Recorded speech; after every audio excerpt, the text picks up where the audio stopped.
আমার Rocky express YouTube চ্যানেলে সবাইকে স্বাগতম। ভিডিওটা যদি আপনাদের ভালো লাগে তাহলে চ্যানেলটিতে সাবস্ক্রাইব করে দিন আর বেশি বেশি লাইক কমেন্ট করে আমাদের সাথেই থাকুন। এটা একটা কাল্পনিক ফ্যান্টাসি রূপকথার গল্প, তাই গল্পে অনেক কিছু অবাস্তবতা রয়েছে। তাই শুধু মজা নেওয়ার জন্যই পড়বেন গল্পটা। ম্যাজিক কাল্পনিক একটা বিষয়, যেটার উপরে কেউ বিশ্বাস করে না, কিন্তু পৃথিবীতে কিছু সংখ্যক মানুষ রয়েছে যারা ব্ল্যাক ম্যাজিকের উপরে বিশ্বাস করে। এটাকে আঞ্চলিক বাংলা ভাষায় কালা জাদু বলা হয়ে থাকে। আজকের গল্পটা কিছু ব্ল্যাক ম্যাজিকে বিশ্বাসকারীদের নিয়েই শুরু। সাল 2019-এর শুরুর দিকে চীনের কোনো এক নাম না জানা জায়গা, বরফে ভর্তি এই জায়গাটা। যেদিকে পাকানো যায় সবই শুধু সাদা রঙের বরফ। এই ঠান্ডার সময়টা পাহাড়ের দিক নির্জন থাকে। কেউ ঠান্ডার মধ্যে এত কষ্ট করে পাহাড় বেয়ে ওঠার চেষ্টা করবে না। নির্জন জায়গার সুবিধা নিয়ে পাহাড়ের ঘন বনের মধ্যে একটা ছোট গুহা তৈরি হয়েছে, যেটার মধ্যে সম্ভবত ঠান্ডা থেকে বাঁচার জন্য বন্য প্রাণীরা আশ্রয় নেই। তবে ভিতরে উকি দিলে ২০ জন মানুষের একটা দল দেখা যাবে, যারা কালো রঙের কোট এবং প্যান্ট পরে আছে। তাদের কোটটা অনেকটা ডাক্তারদের পোশাকের মতো, তবে এদেরটা শুধু কালো রঙের, যেখানে ডাক্তাররা সাদা রঙের পরে। তাদের সবার মুখে প্রশ্নবোধক চিহ্নের একটা পরে কালো মাস্ক রয়েছে। হয়তো তারা কোনো সংস্থার সদস্য হবে, তাই এই স্পেশাল গেটআপ তাদের। গুহার আকারটা খুব ছোট, একটা মাঝারি সাইজের রুমের মতোই হবে। গুহার মেঝেতে ঠিক মাঝ বরাবর সাদা রং দিয়ে কিছু আঁকা রয়েছে, যেগুলো সার্কেলের মতো।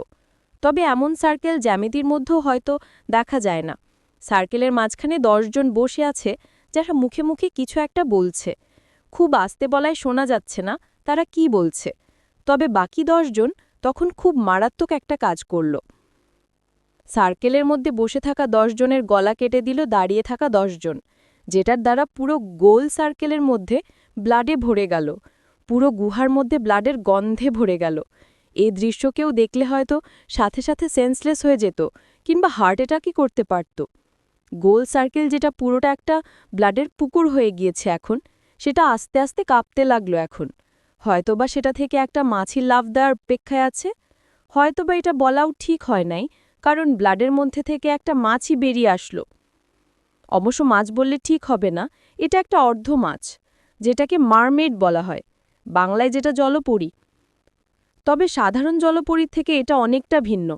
জলপরীর চোখ দুটো লাল রঙের, কপালের দুই পাশে দুটো শিং রয়েছে, যেটা এই জলপরীকে কোনো ডিমেনের থেকে কম দেখাচ্ছে না।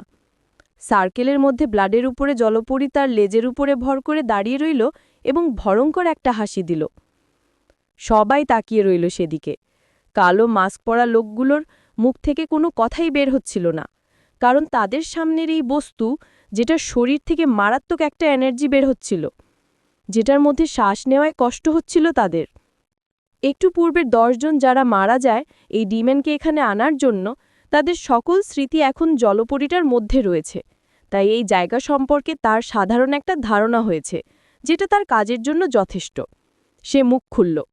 হয়তো তার ভাষা ভিন্ন ছিল, কিন্তু ১০ জনের স্মৃতির থেকে সে এখানের ভাষাও শিখেছে, যেটার কারণে সে ইংরেজিতে বলতে লাগল। সকল সংলাপ বাংলায় রাখা হয়েছে। ধন্যবাদ আমাকে এই জায়গায় সামন করার জন্য। আমার নাম জিরো। আমি প্রিন্স বেলেফেগড়ের রয়্যাল মেড। কথা শেষ করার পূর্বেই জিরো খেয়াল করল তার সামনের বাকি ১০ জন তার এনার্জি সহ্য করতে না পেরে মারা যাচ্ছে, যেটা জিরোকে অনেকটা হতাশ করল, কারণ সে তার পরিচয় ভালোভাবে দিতে পারল না তাদের সামনে। কিন্তু কিছুই করার নেই, এটা এই জায়গার মানুষের দুর্বলতার জন্য হয়তো। জিরো মনে মনে চিন্তা করছিল এগুলো। এবার জিরো বলতে শুরু করল। আমার মনে হয় এই জায়গাটা আমার মাস্টারের টাওয়ারের জন্য সবথেকে ভালো হবে। এখানে আমি তাদের কোনো এনার্জি অনুভব